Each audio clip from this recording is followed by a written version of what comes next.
Shabbat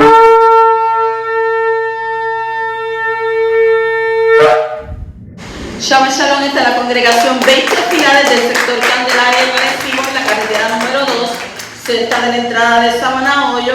Y esta que le habla es la Roa y la doctora Maritza Rivera. Hoy venimos con otra parashá nueva, la parashá número 8, la parashá Vayishlach, que significa y envió. Esta parashá la encontramos en el libro de Bereshit, Génesis, capítulo 32, versículo 3 hasta el capítulo 36 y versículo 43. Hacemos una introducción de lo que nos hablan estos capítulos y nos dice que Jacob vuelve a la tierra Kadosh luego de 20 años de vivir en Harán. Y él envió emisarios a Isaac con la esperanza de lograr una reconciliación, pero sus mensajeros le reportaron que su hermano estaba en camino hacia él con 400 hombres armados. Jacob se prepara para la guerra, ora y envía un gran regalo a Isaac, que consistía en cientos de ovejas y vacas para calmarlo. ¿Qué sucede? Esa noche Jacob atraviesa a su familia y posesiones por el río Yabok. Sin embargo, él queda del otro lado y encuentra un malá con quien lucha hasta el amanecer. Entonces Jacob sufre de una cadera dislocada, pero derrota al malá, quien le da el nombre de Israel, que significa aquel que prevalece por sobre lo divino. Jacob y Isaac entonces se encuentran, se abrazan, se besan, pero se separan. Jacob compra un terreno cerca de Shechem, cuyo príncipe también llamado Shechem rapta y viola a la hija de Jacob, Dina, y los hermanos de Dina, Shimón y Leví, vengan la desgracia, matando todos los habitantes masculinos de la ciudad, luego de dejarlos indefensos al convencerlos que todos se circuncidaran. Entonces Jacob continúa su viaje, pero Rachel muere mientras daba luz a su segundo hijo Benjamín y es enterrada al lado del camino cerca de Betlehem. Y Rubén pierde los méritos de su primogenitura porque interfiere con la vida marital de su padre. Jacob llega entonces a Hebrón, a su padre Isaac, quien más tarde muere a los 180 años. Y Rivka fallece antes de la llegada de Jacob. Entonces, nuestra sección concluye con un recuento detallado de las esposas de Isaac, hijos y nietos, y las historias familiares de la gente de Seir, entre quienes Isaac vive. Eso es lo que prácticamente, ¿verdad?, como resumen hay en estos capítulos. Entramos en el capítulo 32 y versículo 9 al 12, donde nos dice: y dijo Jacob: oh Elohim de mi padre Abraham, Elohim de mi padre Isaac, oh Yahweh, que me dijiste, vuelve a tu tierra y a tus familiares, y yo te haré prosperar. Indigno soy de toda misericordia, de toda la fidelidad que ha mostrado a tu siervo, pues con solo mi cayado crucé este Jordán, y ahora he llegado a tener 2 campamentos. Líbrame, te ruego, de la mano de mi hermano, de la mano de Saúl, porque yo le tengo miedo, no sea que venga y me hiera a mí y a la madre con los hijos. Y tú dijiste: de cierto te haré prosperar y haré tu descendencia como la arena del mar, que no se puede contar por su gran cantidad. ¿Cómo debemos orar? ¿Cómo oró él? Cuando Jacob supo que Esab venía contra él con 400 hombres, la escritura dice que él tuvo mucho temor, él tuvo miedo. Entonces, ¿qué hizo? Él hizo lo posible para poder resolver la situación de manera que humana. Pero el problema con Esab no se podía resolver de manera humana, con sobornos y halagos. Era un problema psicológico y espiritual en primer lugar. ¿Por qué? Porque el odio que Esab tenía contra su hermano por haberle engañado era tan fuerte que en 20 años no lo había podido apaciguar. Entonces, este tipo de odio atrae a los demonios y refuerza el odio y lo convierte en una fuente en un fuerte deseo de asesinato. Jacob mismo había causado esta situación por su manera de tratar a su hermano. O sea que lo que sembró ahora lo tuvo que cosechar. Pero el Creador quiso crear la shalom entre los hermanos y para eso tenía que tratar con la raíz del problema. ¿Y cuál problema era ese? El corazón de Jacob en primer lugar y el corazón de Esab en segundo lugar. El trato duro de la casa de Labán había sido parte del tratamiento divino para corregir el alma de nuestro padre, pero todavía no estaba listo para él poder entonces entrar en la tierra de la promesa. Entonces tuvo que enfrentar a su hermano y arreglar lo que había hecho hace ¿cuánto tiempo? 20 años. No se puede huir de la responsabilidad que uno tiene ante las personas que uno ha dañado. Hay que enfrentar la situación y hacer la parte que le corresponde a uno para que entonces nuestro Padre, nuestro Creador, pueda hacer su parte. ¿Por qué? Porque si uno huye de la responsabilidad, el poderoso finalmente de una u otra manera, él va a crear una circunstancia para que uno tenga que enfrentar ¿qué? La situación. Y entonces aprender la lección, corregir los errores, hacer tikkun, rectificación, porque tikkun en hebreo es rectificación. Entonces, ahí es que entonces, ¿verdad? La situación por la cual usted pasó va a recibir corrección.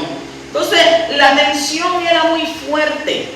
Y por eso entonces Jacob comenzó a ¿qué? A orar, a hacer tefilá. O sea que su oración es un buen ejemplo de cómo se debe orar.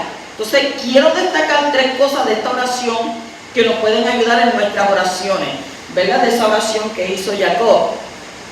Número 1, que él oró según las promesas del poderoso. Siempre que usted ore, usted tiene que recordarle las promesas, porque en el libro de Isaías dice, Yahweh dice, hazme recordar, entremos en razón. Entonces cuando uno ora, ¿qué hace? Le recuerda las promesas. Número 2, orar con una actitud de humildad, no imponiendo, no, que tú debes, que tú tienes, no, tú puedes ayudarme. Número 3, orar con total sinceridad y transparencia. No podemos esconder las cosas porque la Escritura nos dice que Él escudriña lo más profundo de nuestro corazón y de nuestros pensamientos. Entonces, Jacob basaba su oración en lo que el Creador le había dicho, le hizo recordar la promesa.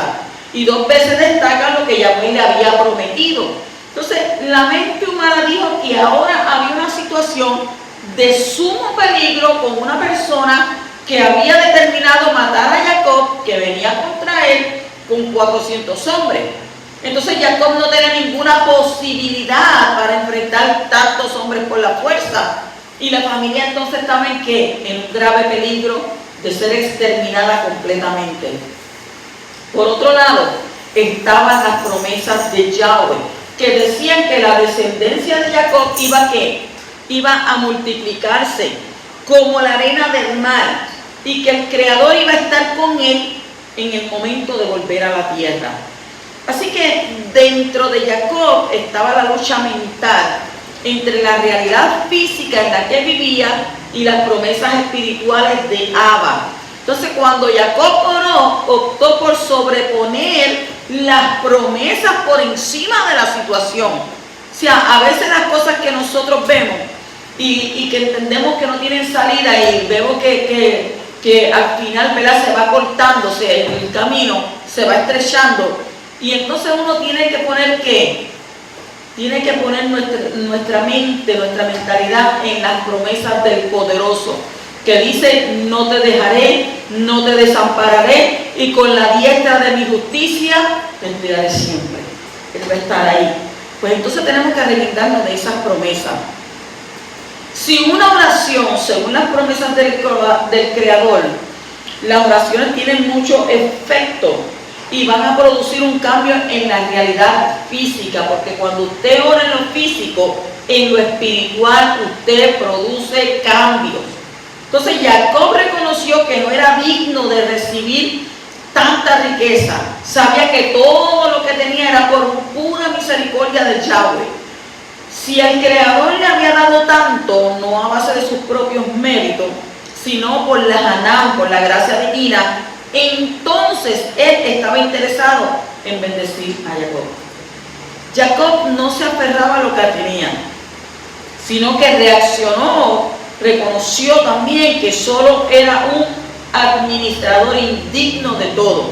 Entonces esa actitud es muy valiosa para el Creador y es muy eficaz a la hora de presentarse en oración ante el Todopoderoso. Jacob supo que si no recibía ayuda del cielo, ¿qué iba a pasar? Moriría. ¿Y iba a morir por mano de quién? De Esaú. Entonces, en lugar de jugar al héroe de fe y proclamar las promesas, suprimiendo toda realidad física y las emociones angustiadoras, abrió su corazón al poderoso y confesó que tenía mucho miedo. Le dijo la realidad: yo tengo miedo. ¿Saben? Viene con 400 hombres. Yo estoy solo. Aquí lo que son puras mujeres. Pero, ¿qué dijo David? Tú vienes contra mí con espada y jabalina, mas yo vengo contra ti en el nombre del poderoso. Así le dijo al gigante. Así que entonces, como él confesó lo que en realidad sentía, tenía esa fe en Abba, ¿qué hizo Abba? ¿Por qué? Porque Yahweh lo ayudó, pero lo ayudó por su confesión, por su humildad, por reconocer. La fe fingida no impacta sobre el Creador, sino que la humildad sincera y la confianza en la Haná, en la gracia y misericordia de Yahweh que nos ha prometido. En el momento de crisis se revela quién es verdaderamente la persona. En la presión, Jacob se volvió hacia el Creador en oración. No confió en sus propias fuerzas, sino que recordó las promesas de Yahweh, se humilló y reconoció que no era nadie. Y fue totalmente sincero para decir lo que sentía y lo que temía. Así tenemos que hacer nosotros, ir delante de Abba sin importarnos nada y decir: mira, Abba, yo soy así, me siento así, estoy así. Entonces Yahweh contestó esa oración. Así que nosotros sigamos el ejemplo de nuestro padre Jacob, que Yahweh deje que tus oraciones sean contestadas según sus promesas. Continuamos en el capítulo 32, versículos 24 al 28, dice: Jacob se quedó solo y un hombre luchó con él hasta rayar el alba. Cuando vio que no había prevalecido contra Jacob, y lo tocó en la coyuntura del muslo, y se dislocó la coyuntura del muslo de Jacob mientras luchaba con él. Entonces el hombre dijo: suéltame, porque raya el alba.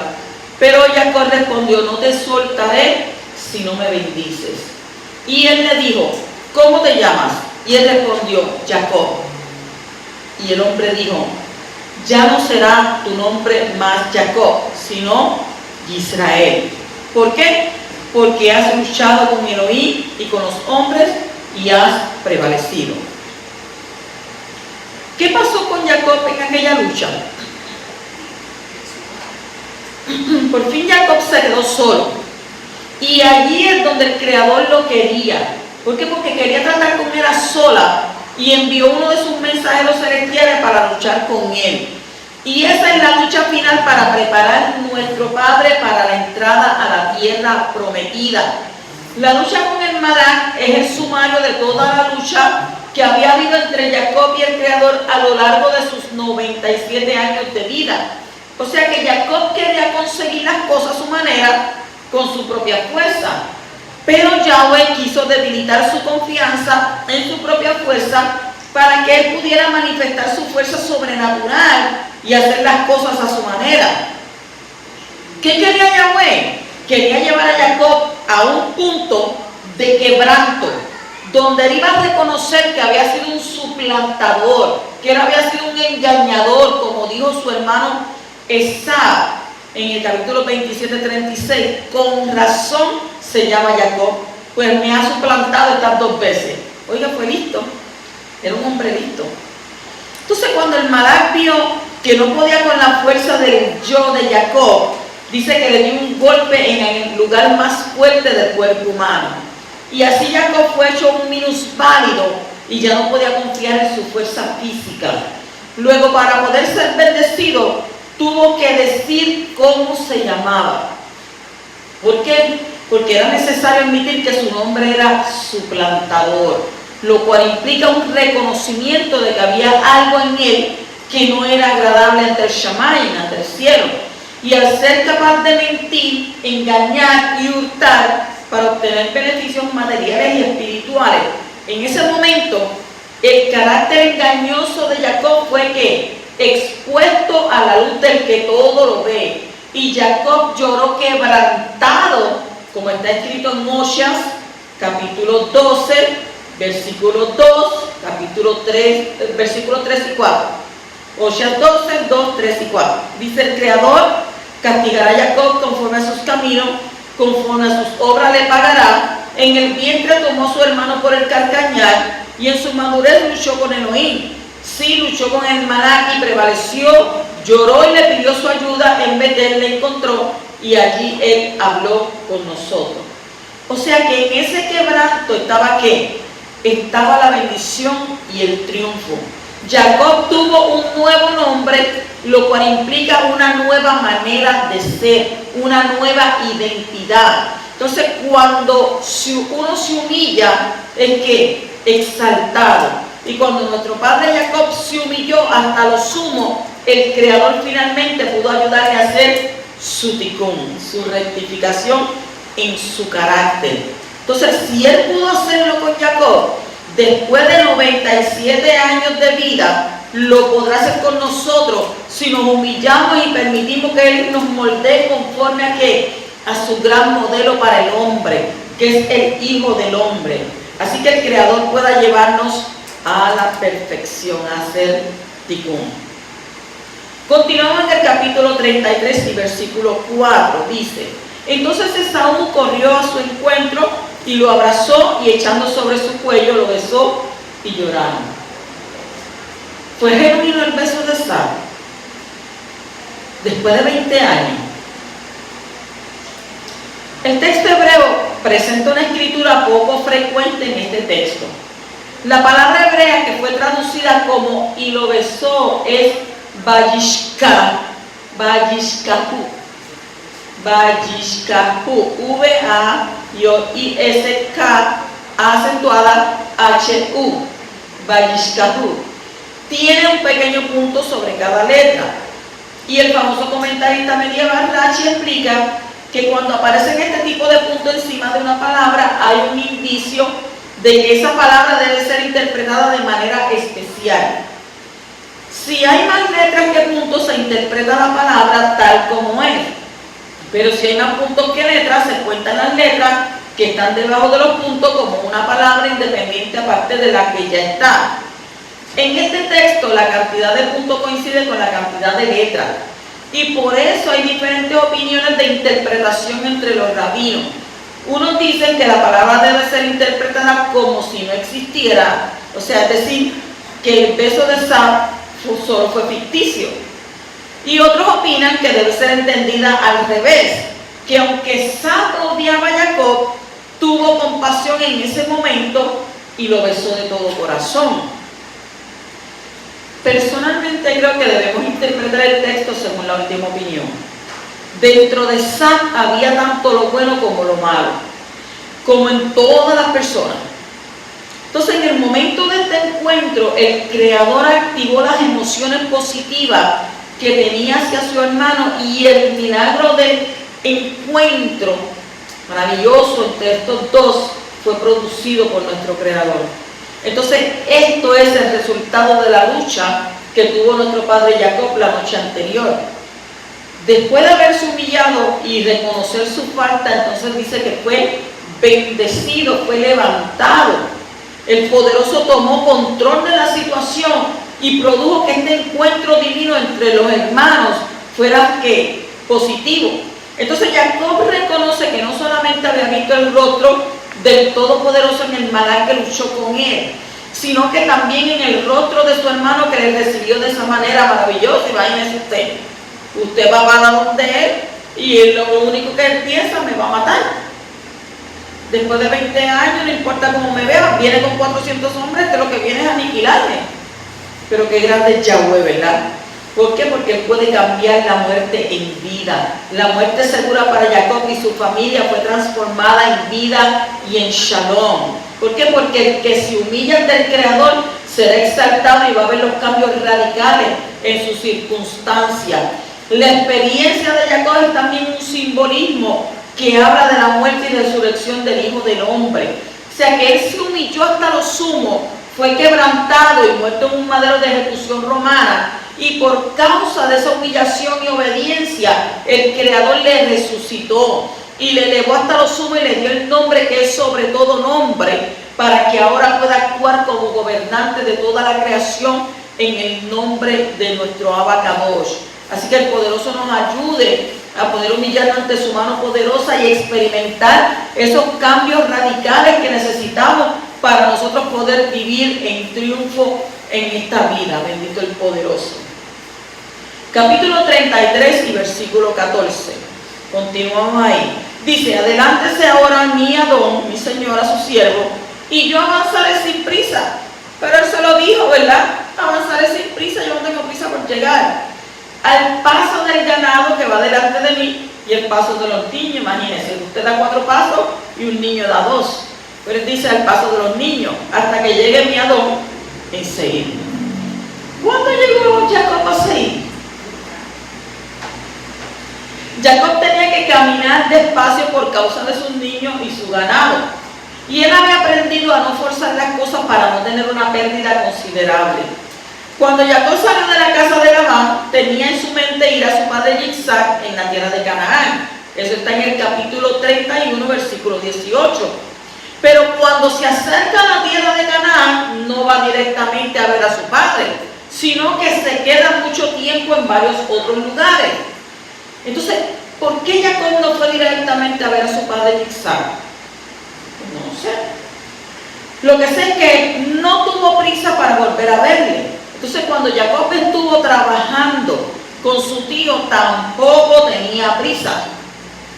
O sea que él se ofreció a trabajar 7 años por una esposa y luego trabajó otros 7 años por ella, y después se ofreció a trabajar otros 6 años para conseguir una paga por su labor. Entonces, esto nos enseña que la mente de un sadik, de un justo, está programada para pensar a largo plazo. O sea, no coger las cosas inmediatas. ¿Por qué? Porque para obtener resultados duraderos hay que trabajar con firmeza y paciencia. Los logros rápidos son de corta duración, como está escrito en el libro de Proverbios, capítulo 20-21, donde dice: la herencia adquirida deprisa al principio no será bendecida al final. ¿Ves? No puedes adquirir esto con prisa, sino que tiene que ser ¿qué? A paso lento, para que pueda ser bendecido. Entonces nuestro padre Jacob tenía metas ¿a qué? A largo plazo, y se iba moviendo sin prisa esas metas. Entonces por eso sus logros fueron acertados y duraderos. Y decimos, cuando llegó Jacob a su hermano en Seir según le había prometido, nunca. ¿Por qué? Porque esta promesa parece ser una manera falsa de hablar para halagar a su hermano Esaú. Jacob no fue rumbo a Seir, sino que se fue rumbo a la tierra de Canaán. Entonces, Jacob no era sincero al prometer a su hermano que iba a ir para Seir. No. Su palabra es una profecía para el futuro, según está escrito en el libro de Obadías 21, y dice: y subirán libertadores al monte Sión para juzgar al monte de Esaú, y el reino será del Creador. O sea que finalmente la promesa de nuestro padre Jacob se cumplirá en relación con el regreso del Mashiach. Normalmente las cosas, ¿verdad?, de Yahweh se consiguen como a largo plazo. Entonces aprendamos de nuestro padre Jacob a ir poco a poco, pero con pasos firmes para llegar a las metas que Yahweh ha puesto en nuestros corazones, y no nos cansemos al no ver resultados a corto o medio plazo. Así que Yahweh nos dé, ¿verdad?, esa paciencia y esa fuerza para estar firme, constante, abundando siempre en la obra de Yahweh, y sabiendo que nuestro trabajo en el Adón Yeshua no es en vano. ¿Cuántos dicen amén? En el capítulo 34, versículo 7, nos deja saber y que dice: y los hijos de Jacob regresaron del campo al oírlo, y aquellos hombres se entristecieron y se irritaron en gran manera. ¿Por qué? Porque Siquem había cometido una infamia en Israel acostándose con la hija de Jacob, pues tal cosa no debe hacerse. ¿Qué es lo que no debe hacerse en Israel? Dice, tal cosa no debe hacerse. ¿Qué es lo que no debe hacerse en Israel? Dina, la hija de Jacob, salió de su mundo de moral alta para flirtear con un mundo de moral baja. Se fue a ver a las hijas de la tierra. Ya nadie la mandó para allá. Todo acto tiene consecuencias. Su corazón no se mantenía firme a las enseñanzas de su pueblo y su comportamiento abrió la puerta para que un joven se la llevara y se acostara con ella y la tratara denigrantemente. Sin embargo, ¿qué haría una mujer en su lugar? Huir, pero ella no huyó de él, sino que siguió viviendo en su casa, formando ¿qué? Así una pareja de hecho con él. Porque cualquier mujer, ¿verdad?, que alguien le haga esto, sale corriendo del lugar y va y lo coge y lo denuncia. Pero ella se quedó viviendo con él en la casa. O sea, el pecado de Shem, de Siquem y Dina es llamado fornicación. El Creador prohíbe tener relaciones sexuales fuera de un pacto matrimonial. Y esta norma no es solamente para Israel, sino para todos, puesto que está escrito que el hombre dejará a su padre y su madre, se unirá a su mujer y serán una sola carne. Eso es Génesis 2:24. El que no ha anunciado que ahora deja a su padre y su madre en un acto público no puede ser una sola carne con una mujer. Y el que no se ha unido a una mujer en un acto público de matrimonio establecido por las normas de las autoridades del país no tiene el derecho de tener relaciones sexuales con ella. ¿Por qué? Porque el que no ha adquirido una mujer de la cual puede decir que es su mujer mediante las normas establecidas para el matrimonio, no puede unirse físicamente ni vivir junto con ella.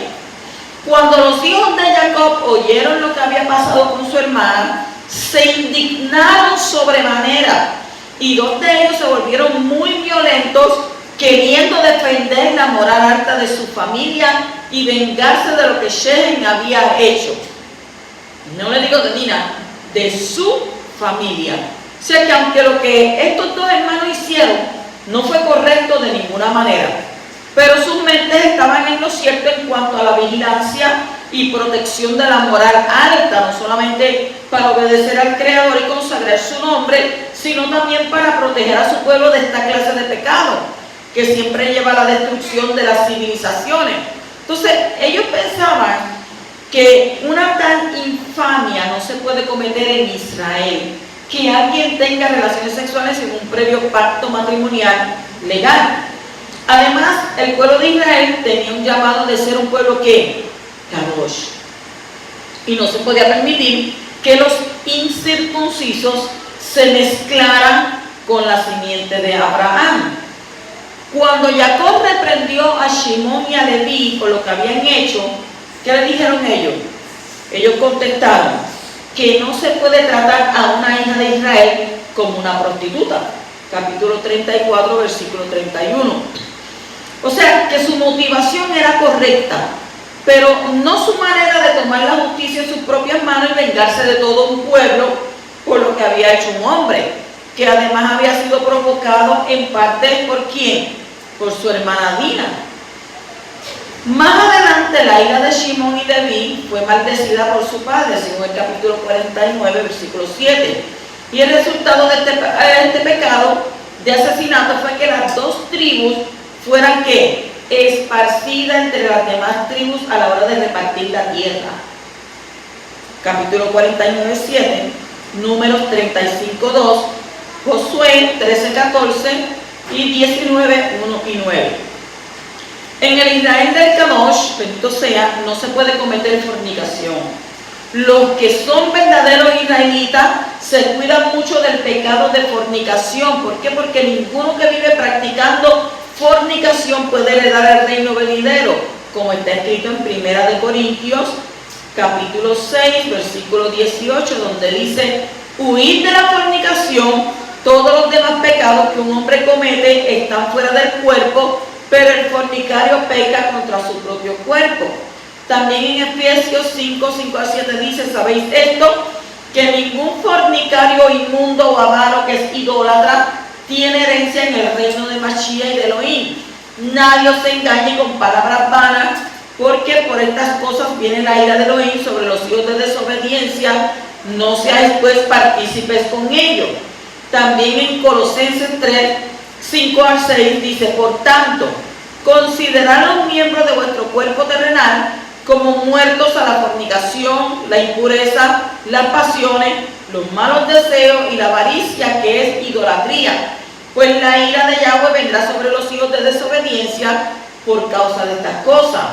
Revelación 22:15 también nos dice, pero los perros estarán fuera, los hechiceros, los fornicarios, los homicidas, los idólatras y todo aquel que ama y practica la mentira.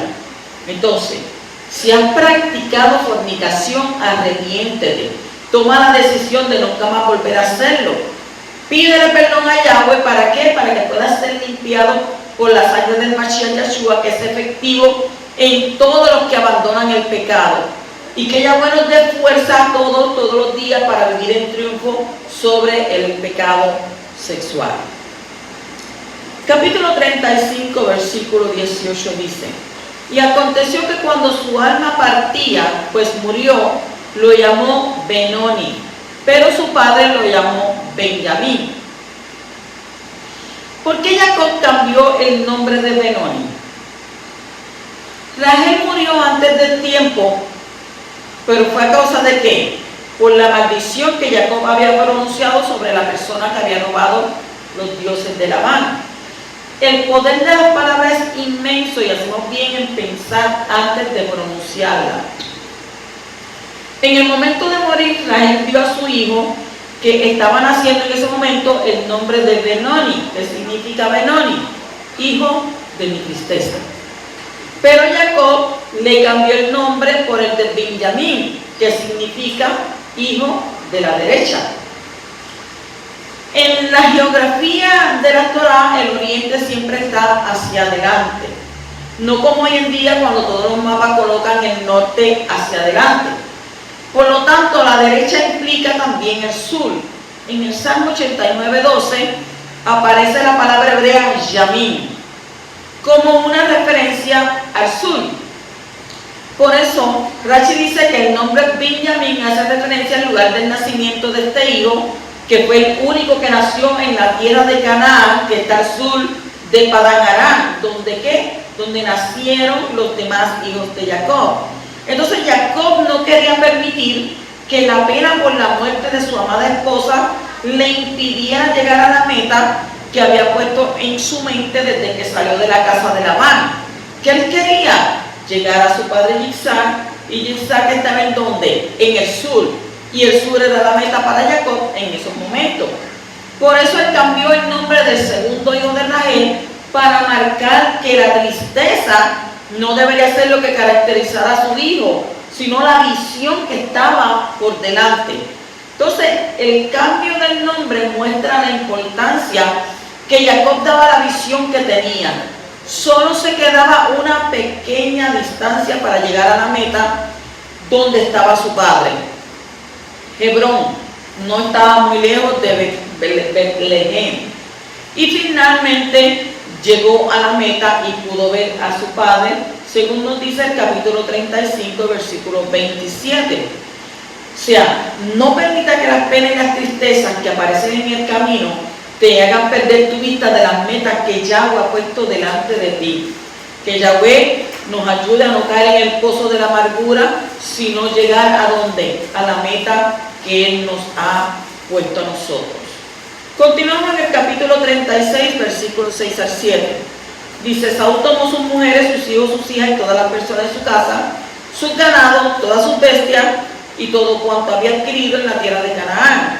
Y se fue a otra tierra, separándose de su hermano Jacob, porque los bienes de ambos eran tantos que no podían habitar juntos, ni la tierra en donde habitaban los podía sostener a causa de sus ganados. ¿Cuál será el fin del imperio de Edom? Esab no era totalmente malo. La Torá revela que después del encuentro con Jacob no hubo problema entre los dos, y cuando su padre Isaac murió, los dos hermanos lo sepultaron, según el capítulo 35, versículos 29. Esab hizo dos cosas muy positivas. Honró a su padre de manera extraordinaria y respetó a su hermano Jacob, y se fue de la tierra de Canaán porque tenía tanto ganado que no podía habitar en la misma tierra. Entonces, estos dos méritos originaron una gran bendición sobre él y sus descendientes. O sea que la genealogía de los descendientes de Esab revela que de él salieron muchos hombres poderosos, fuertes y líderes de varios reinos. Pero también revela casos de incesto y pecados de fornicación, lo cual es el resultado del espíritu que hubo entre las dos mujeres de las hijas de Canaán que él había tomado. Un descendiente de Esab fundó Roma. Por eso tenemos que ver el Imperio Romano como una extensión de Edom. El libro de Daniel enseña que el Imperio Romano es el cuarto reino mundial que va a ejercer su control sobre la tierra y el pueblo judío hasta la venida del Mashiach. Cuando el Mashiach venga, el reino sobre el mundo será entregado al pueblo yahudí junto con todos sus aliados, junto con todos sus injertados. ¿Dónde está eso? Daniel 2:44 y 7:27. O sea que Roma puede identificar tanto como un poder político como un poder religioso, así que usted lo puede identificar. Entonces, los dos son ¿qué? Proféticamente una extensión de Edom. Y esto nos enseña que la religión de Roma está conectada con Edom. En el texto del cual nos ocupamos está escrito en el original hebreo que Esab se fue a Eretz, lo cual se ha traducido como otra tierra. Pero el texto hebreo no dice otra, sino simplemente dice Eretz, tierra, que puede ser entendido como un nombre. Y es posible que Esab llamó la tierra nueva donde fue Eretz como un sustituto a la tierra de Canaán que había sido prometida a Jacob y a sus descendientes. Entonces, ¿será que Esab quería sustituir la promesa del Todopoderoso a su hermano escogido por una tierra diferente?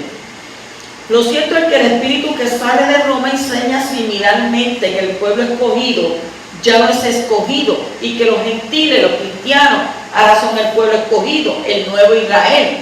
Entonces, ¿será que esta idea empezó con Esab? Al estudiar las profecías que hablan del Imperio Romano, tanto político como religioso, el cristianismo, se ve que no hay ningún futuro para ellos. El Imperio Romano está destinado a la destrucción, y esto incluye tanto el sistema político que hoy en día está dominando la mente de todos los políticos del mundo, como el sistema religioso que pretende sustituir el único pueblo escogido. Los profetas hebreos nos revelan que no hay futuro para el imperio de Edom, solo hay profecía de destrucción para el futuro final de Edom. No hay ni una sola profecía que dice que Edom será restaurado y levantado para el mundo venidero, el mundo del imperio del Mashiach. Edom está destinado a la total destrucción y desaparición de la tierra. Sin embargo, dentro del sistema religioso edomita romano hay muchas almas redimidas por el Elohim de Israel. Entonces son las almas que han sido alcanzadas por el poder de resurrección del Mashiach de Israel. Entonces ellos también tendrán el derecho de heredar el mundo venidero, pero el sistema en el cual ellos todavía están está destinado a la ruina. No hay futuro para el cristianismo, no encuentro ninguna profecía que lo indique. Los redimidos de entre las naciones no son considerados por el cielo como parte del cristianismo, sino como cortados de su olivo silvestre e injertados en el olivo cultivado, que es el pueblo de Israel. Eso usted lo puede ver en Romanos 11, Revelación 5, 9 al 10. Pero lamentablemente la gran mayoría de ellos no lo ven, sino que piensa que el cristianismo es el nuevo Israel y que los cristianos son el pueblo de Dios, y por eso siguen aferrándose a un sistema que está destinado a desaparecer.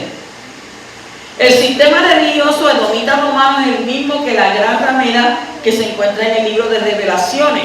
Poco antes de la llegada del reino del verdadero Mashiach, vamos a ver la caída de la gran ramera, también llamada ¿qué? Babilonia. Y ese día no está muy lejos. ¿Por qué? Porque el poderoso llama a su pueblo a salir del sistema religioso edomita romano, también llamado Babilonia. No puedo hacer otra cosa que repetir el mismo llamado. Salid de ella, pueblo mío, para que no seáis partícipes de sus plagas. Isaías 48:20, 52:11, Jeremías 58, 51:45, Zacarías 2:7 y Revelación 18:4. Es importante dar estos textos para que la gente diga de dónde sacó eso. Pues eso está ahí en la Torá. Así que ya buenos de entendimiento para saber qué significa este mensaje y cómo aplicarlo de manera correcta en nuestras vidas. Shabbat shalom.